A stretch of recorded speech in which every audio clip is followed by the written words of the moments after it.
Social democratic party of India यानी SDPI, इस नाम से आप सब अच्छे तरीके से वाकिफ होंगे क्योंकि हर कुछ दिनों पर मेन स्ट्रीम मीडिया के अंदर चर्चा देखने को मिलता है। हर कुछ दिनों पर नजर आता है कि इस पार्टी के कैडर्स के ऊपर, लीडर्स के ऊपर गवर्नमेंट की तरफ से, इंटेलिजेंस की तरफ से क्रैकडाउन होते रहते हैं। अभी हमने देखा कि जब वक्फ अमेंडमेंट एक्ट बिल की शक्ल में था, उस वक्त पूरे मुल्क के अंदर social democratic party of India ने बहुत बड़ा मूवमेंट उस बिल के खिलाफ खड़ा किया था। खासकर साउथ के स्टेट्स के अंदर, केरला, कर्नाटका, तमिलनाडु, आंध्र प्रदेश के अंदर, उसी तरीके से महाराष्ट्र में, गुजरात में, जो नरेंद्र मोदी और अमित शाह जी का अपना स्टेट है, बिहार के अंदर भी और दीगर पूरे इस सूबों के अंदर भी बड़े बड़े कॉन्फ्रेंस हैं जिसमें लाखों की तादाद में लोग शामिल होते हुए नजर आ रहे थे। वो एसडीपीआई की तरफ से ऑर्गेनाइज किए जा रहे थे। बहुत सारे रेगुलर सतह पे जो प्रोटेस्ट हो रहे थे, जिसमें मेमोरेंडम से लेके रैलियां से लेके धरने और इस तरह के अलग अलग अंदाज में एहतजाजी प्रदर्शन, रैलियां जो है एसडीपीआई ऑर्गेनाइज कर रही थी। अवामी बेदारी के, पब्लिक अवेयरनेस के प्रोग्राम्स भी कर रही थी। तो उसी बीच में इनके नेशनल प्रेसिडेंट एम के फैजी को ईडी के जरिए से अरेस्ट कर लिया गया। इस पर एसडीपीआई के लीडर्स का ये कहना हुआ कि चूंकि हम वक्फ अमेंडमेंट एक्ट के खिलाफ मुल्क में बहुत ही स्ट्रांगली मूवमेंट चला रहे हैं और बहुत ही स्ट्रांगली अवेयरनेस कैंपेन कर रहे हैं, मुल्क के अलग अलग तबकात को जोड़ रहे हैं, इसलिए हमारे नेशनल प्रेसिडेंट को अरेस्ट किया गया है ताकि हमारे ऊपर दबाव क्रिएट किया जा सके, प्रेशर क्रिएट किया जा सके और हमारे मूवमेंट को कमजोर किया जा सके। इससे पहले भी इनके लीडर्स, इनके कैडर्स की हर बीच कुछ दिनों में गिरफ्तारियों की खबर आती रही कि कभी वहाँ जिला अध्यक्ष अरेस्ट कर लिए गए, कभी किसी स्टेट के जिम्मेदार अरेस्ट कर लिए गए और मुख्तलिफ तरह के इल्जाम लगते रहे हैं, जिसमें खास तौर पे किसी बैंड ऑर्गेनाइजेशन से उनको जोड़ा जाना, उसी तरीके से एक मुस्लिम पार्टी के तौर पे पेश किया जाना। लेकिन दूसरी तरफ हम देखते हैं कि इन सब प्रेशर और के बावजूद social democratic party of India के कैडर हर एक इशू पर, खास तौर पे जो मुसलमानों, दलितों और आदिवासियों से रिलेटेड इश्यूज आते हैं, उसमें वो सड़क पे नजर आते हैं। मॉब लिंचिंग के मामला अगर आप उठाएंगे, उसमें ढूंढेंगे कि कौन प्रोटेस्ट कर रहा है, तो सबसे ज्यादा प्रोटेस्ट एसडीपीआई के लोग करते नजर आते हैं। सबसे ज्यादा केसेस लड़ते हुए इनके लोग नजर आते हैं। सबसे ज्यादा लीगल प्रोसेस और सड़क की लड़ाइयों में ये नजर आते हैं। इसी तरीके से वक्फ का मामला, उसी तरीके से रिजर्वेशन का मामला, क्रिश्चियन चर्चेस पर जब अटैक्स होते हैं उस वक्त हम देखते हैं कि बहुत सारी पार्टियां खामोश नजर आती हैं। यहाँ तक कि जो सेकुलर पार्टियां हैं वो खामोश नजर आती है। वो पार्टियां जहाँ क्रिश्चियंस की लीडरशिप है वो खामोश नजर आती है। खुद बीजेपी में क्रिश्चियन लीडरशिप है मगर उनकी जबानें बंद होती है। मगर हम देखते हैं कि social democratic party of India, जिसे एक मुस्लिम पार्टी के तौर पर पेश किया जाता है मीडिया के अंदर, उनके कैडर्स चर्चेस के लिए प्रोटेस्ट करते हुए वहां विजिट करते हुए नजर आते हैं। जब गुरुद्वारों पर अटैक होता है, सिखों पर अटैक होता है, ऐसे जब मैं गूगल पे सर्च कर रहा था, मैंने विकिपीडिया देखा, वेबसाइट उनका देखा, तो क्रिश्चियंस और सिखों के लिए बड़े बड़े प्रोटेस्ट, बड़े बड़े प्रोग्राम्स और अलग अलग जगह विजिट करते हुए इनके लोग नजर आए।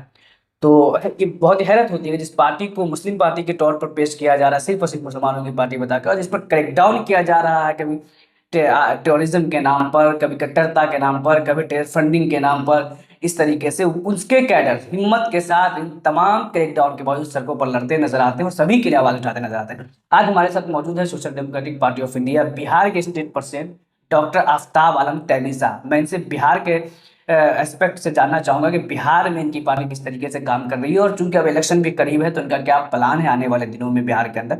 आफ्ताब साहब, सबसे पहले इंसाफ टाइम्स के चैनल पे आपका मैं इस्तकबाल करता हूँ। बहुत बहुत शुक्रिया।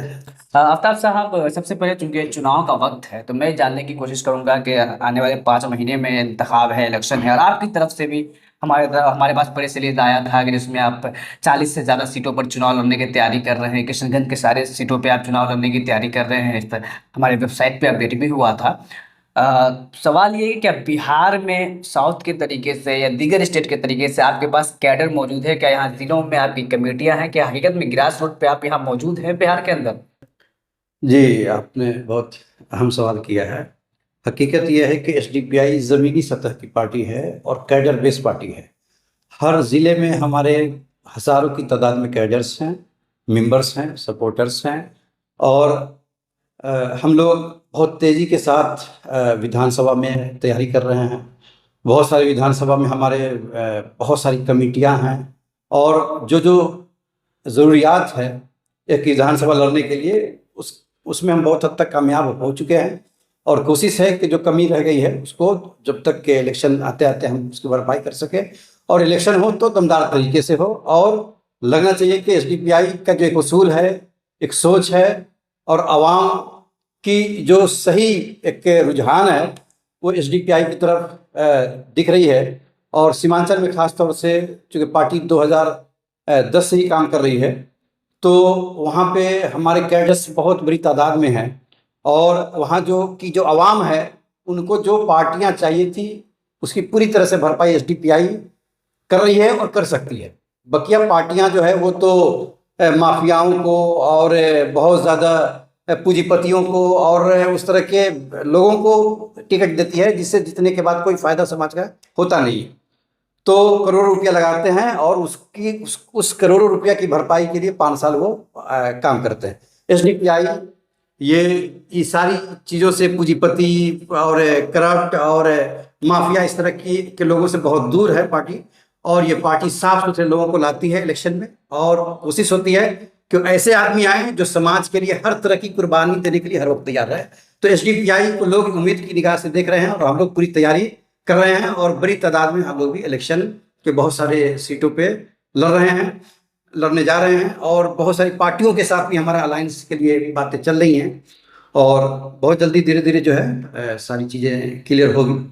आपने कहा कि आप एक कैडर बेस्ड पार्टी हैं और बिहार में लंबे टाइम से काम कर रहे हैं। मैं जानना चाहूँगा कि बिहार में आपके कैडर्स की क्या तादाद होगी और किन अजला के अंदर ज़्यादातर आपके कैडर्स मौजूद हैं? हमारे कैडर्स ज़्यादा सीमांचल में हैं। पूर्णिया में हमारे कैडर्स बहुत ज़्यादा हैं, कटिहार में हमारे कैडर्स बहुत ज़्यादा हैं, किशनगंज में भी हमारे कैडर्स हज़ारों की तादाद में हैं, और अररिया में भी हमारे कैडर्स हज़ारों की तादाद में हैं। मेंबर्स तो 50,000 से ऊपर हैं। लेकिन हमारे कैडर्स जो बिल्कुल पार्टी के लिए अपने आप को ये कर चुके हैं, अपने आप को कुर्बान मतलब कुर्बान कर रहे हैं, ऐसे लोग हमारे कैडर्स की तादाद बड़ी तादाद है। और कई हजार लोग हमारे कैडर्स हैं, और कैडर्स की बुनियाद पे हम सीमांचल के बाहर आप नहीं, सीमांचल के अलावा हमारे कैडर्स दरभंगा में है, मधुबनी में है, इधर सहरसा सुपौल में है, इधर वैशाली में है, शिवहर में है, चंपारण, दोनों चंपारण में है, फिर सिवान और गोपालगंज में भी है, पटना में है, इधर बिहार शरीफ और दिगर भागलपुर, बहुत सारे अजला में हमारे कैडर्स हैं।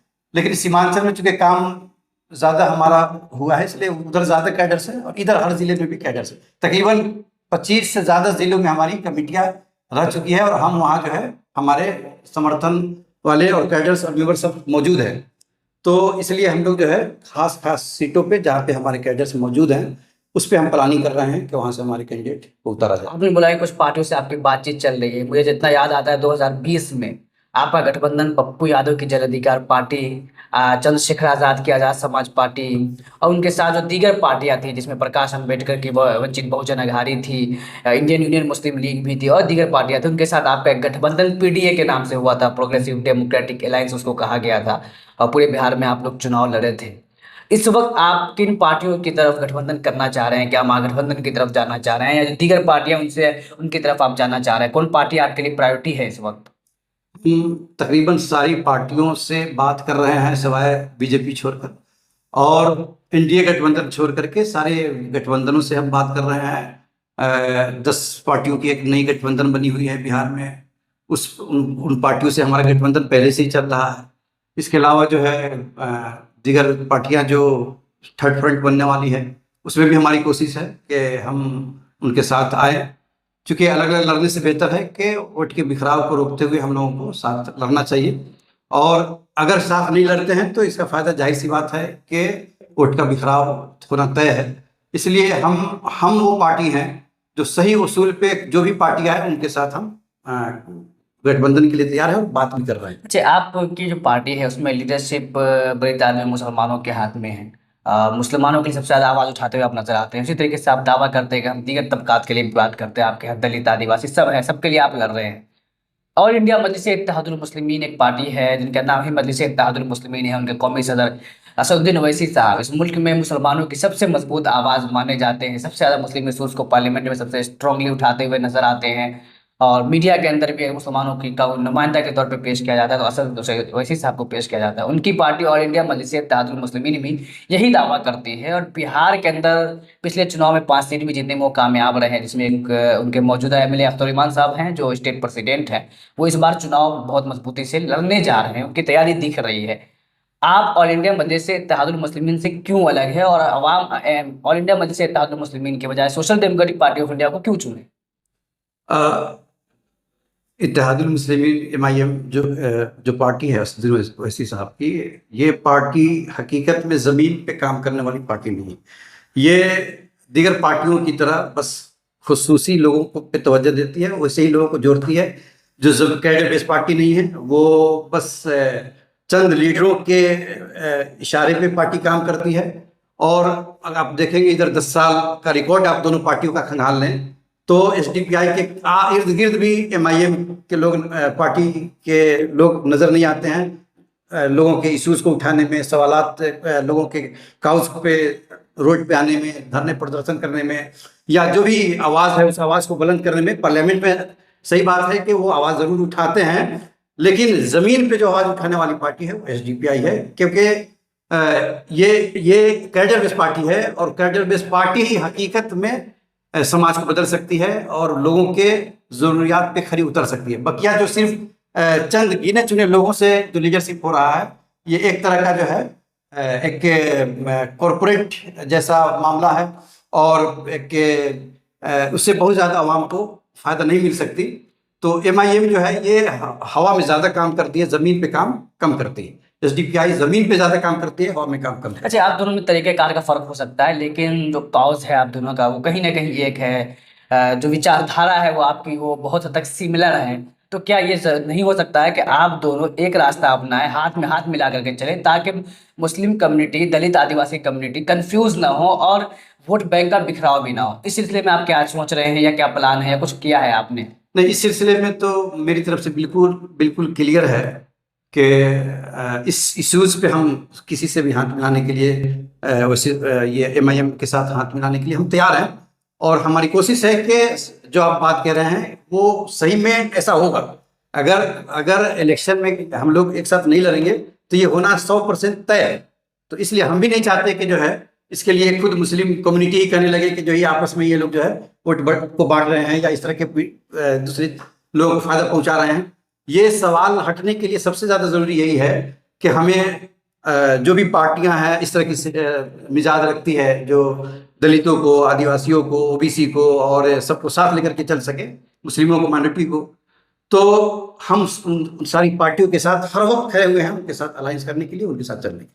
अच्छा, हमेशा देखा गया है कि बहुत सारी जगहों पे जो आपकी पार्टी है वो अपने कैंडिडेट्स इसलिए वापस ले लेती है चूंकि वहां पर सेकुलर वोट को, सेकुलर गठबंधनों को नुकसान होता हुआ दिखता है या कहीं पर मुस्लिम लीडरशिप को नुकसान होता हुआ दिखता है, तो आप कैंडिडेट्स वापस ले लेते हैं और कहते हैं कि हम कम्युनिटी और देश और पिछड़े तबकात, मजलूम तबकात के मफाद के लिए अपना फैसला वापस ले रहे हैं, कैंडिडेट वापस ले रहे हैं। शर्जील इमाम जो कि एक बहुत इंटेलेक्चुअल इस वक्त नौजवान, मुस्लिम नौजवानों के बीच में उभरे हैं, इस जेल के अंदर है, पिछले 5 साल से वो कुर्बानी दे रहे हैं। एक बेहतरीन तालीम याफ्ता शख्स जो लाखों महीना कमा सकता था, वो इस वक्त जेल में आपकी कम्युनिटी के इशूज पे लड़ने की वजह से मौजूद है।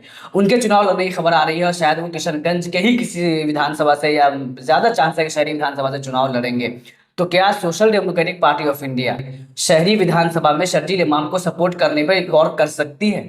जी, इस सिलसिले में बात हमारे पास भी आई थी, तो हम लोग इसके लिए, चूंकि अच्छे लोग हैं, समाज के लिए जेल जाना, समाज के लिए इससे बड़ी बात क्या हो सकती है। बिला खौफ उन्होंने समाज के लिए, कौम के लिए, इंसानियत के लिए आवाज़ उठाया।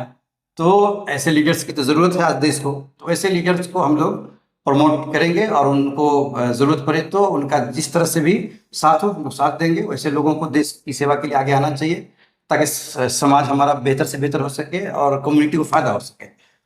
तो किशनगंज से अगर आते हैं, अगर उनको चाहिए हमारा सपोर्ट, तो हर तरह से हम उनके लिए तैयार हैं। तो हो सकता है कि अगर वो आते हैं तो आप कैंडिडेट के खिलाफ ना देंगे, ये भी मुमकिन है? जी, ये हम कोशिश कर सकते हैं कि उनको हमसे ज़्यादा नुकसान नहीं।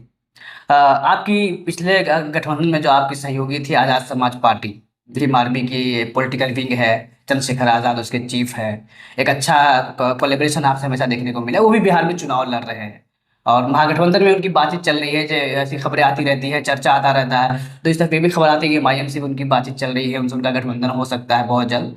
लेकिन ये तय है कि वो चुनाव लड़ेंगे और उनकी तैयारी नजर आ रही है, बिहार में ज़मीन पर नजर आ रही है। क्या उनसे अभी कोई बातचीत हुई है या आप उनसे मुलाकात इस सिलसिले में करेंगे? क्या आज़ाद समाज पार्टी से गठबंधन करने का इरादा आपका है?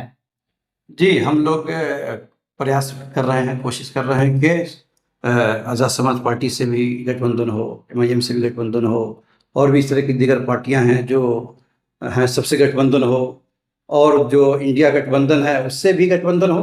ये सबसे अच्छी बात होगी अगर होती है तो। लेकिन यहाँ जो है वो डिपेंड करता है, अभी वक्त है, और इस कोशिश को हम लोग कोशिश जारी रखे हुए हैं कि जहाँ तक हो सके हम लोग साथ मिलकर के लड़े। तो इंडिया गठबंधन से अभी कोई बात हुई? क्योंकि पास्ट में अगर देखा जाए तो इंडिया गठबंधन की पार्टियों से अलग अलग स्टेट में आपके गठबंधन होते रहे हैं। जैसे अगर हम देखते हैं तो समाजवादी पार्टी से आपका गठबंधन हुआ, विपक्षी पार्टियों में बहुजन समाज पार्टी से भी आपका गठबंधन रहा, उसी तरीके से कांग्रेस से भी छोटे छोटे सतह पे आपके लाइसेंस हुए। अभी TMK के करीब आप तमिलनाडु में नजर आ रहे हैं, जबकि आपका जो चुनाव लोकसभा में गठबंधन था वो उनके पोजिशन पार्टी AIDMK से था, लेकिन जो कि अब भाजपा के साथ वापस जा चुकी है। उसी तरीके से तमिलनाडु में एक बार हमने देखा कि प्रोग्राम आपका हो रहा था राष्ट्रीय जनता दल के मौजूदा जो जिम्मेदार हैं तेजस्वी यादव जी, वो उसमें चीफ गेस्ट के तौर पे जाते हुए नजर आ रहे थे, लेकिन फिर प्रोग्राम शुरू हुआ तो पता चला कि वो नहीं पहुंचे हैं। लेकिन एक कोलेब्रेशन आपका इन पार्टियों से अलग अलग स्टेट में देखने को मिलता रहा, आपके गठबंधन होते रहे। तो क्या बिहार में आपकी कोई बातचीत हुई है, आपने कोई मैसेज पहुंचाया है उन तक इस सिलसिले में? तो बिहार में चूंकि पार्टी हमारी उस लेवल की, जो इन लोगों को समझ में आता है कि हमारी पार्टी का बहुत बड़ा लेवल बिहार में नहीं बन पाया है, वो ये समझते हैं। हालांकि अपने बिहार में भी बहुत मजबूत कैडर्स हमारे हैं और लाखों की तादाद में हमारे मेंबर्स हैं, और रिजल्ट इलेक्शन का आएगा तो चौंकाने वाला इलेक्शन भी कुछ जगहों पे आ सकता है। उसके लिए हम लोग दिन रात मेहनत कर रहे हैं। अगर ये आते हैं तो उनके लिए भी फायदा है, नहीं आते हैं तो जाहिर सी बात है कि उनको नुकसान तो होगा ही होगा, देश का भी नुकसान होगा और बिहार का भी नुकसान होगा। तो हम लोग मैसेज सबको दिया है कि SDPI आपके मतलब जो एजेंडा है, जो सेकुलर लोगों का भारत के या बिहार के, उसके साथ हम हैं खड़े हुए, और हम साथ में अलायंस में हमको भी साथ सबको मिल करके लड़ना चाहिए। उसमें SDPI भी होना जरूरी है। गठबंधन नहीं हुआ तो कितने सीट पे लड़ेंगे? गठबंधन नहीं हुआ तो मैक्सिमम सीट पे लड़ने की तैयारी है। 100 सीट? 100 सीट के आसपास हमारा जो है 100 के आसपास कोशिश करेंगे, और भी मजीद जो है अगर हमको मौके मिलते हैं और हमारे कैडर्स की ख्वाहिश होती है तो फिर हम और आगे भी विचार करेंगे कि कितना और ज़्यादा लड़ना चाहिए। आखिर में हमारे ऑडियंस के लिए बिहार के मुसलमानों, दलितों, आदिवासी और जो यहाँ का बहुजन समाज है, बहुजन तबका, उसके लिए आपकी तरफ से कोई मैसेज हो तो आप पेश कर सकते हैं। सब सारे लोगों के लिए एक बेहतरीन मैसेज मैं ये देना चाह रहा हूँ कि कैंडिडेट इस बार बड़ी तादाद में आवेंगे। सारी पार्टियों के उसूल ज़ाब्ते लोगों के नज़र के सामने हैं। कैंडिडेट का जो कैरेक्टर है, कि अखलाक है, वो भी लोगों के सामने है। आप बिहार के इलेक्शन को आप वैसे लोगों को वोट दें, वैसे लोगों को हुकूमत में लाएं जो वाकई हमदर्द हो, वाकई आपके दुख दर्द में साथ रहने वाले हों, आपकी आवाज़ उठाने वाले हों, आपको आपका हक दिलाने वाले हों, आपको जुल्म ज़्यादती से बचाने वाले हों, आपको हर तरह की दिक्कतों में आपके साथ साथ रहे। ऐसे पार्टी को और ऐसे नेता को वोट दीजिए जो आपका हर वक्त आपके लिए पीछे न रहे। और वैसे लोगों को वोट नहीं दीजिए जो जो जो बिजनेस बना रखा है, तजारत का, करोड़ों का खेल हो रहा है, अरबों का खेल हो रहा है, और पैसा से सियासत हो रही है, पर पैसा से वोट खरीदे जा रहे हैं और पैसा ही सब कुछ होकर के रह गया है। तो ऐसे लोगों को बिल्कुल वोट न दे। सारे कैंडिडेट में से जो माइनॉरिटी कम्युनिटी है या दलित है या OBC है, ऐसे कैंडिडेट को लाएं जो सब कैंडिडेट में बेहतर हो और सबसे बेहतर समाज के लिए काम कर सके। बहुत शुक्रिया इन साफ टाइम से बात करने के लिए। बहुत शुक्रिया, थैंक यू।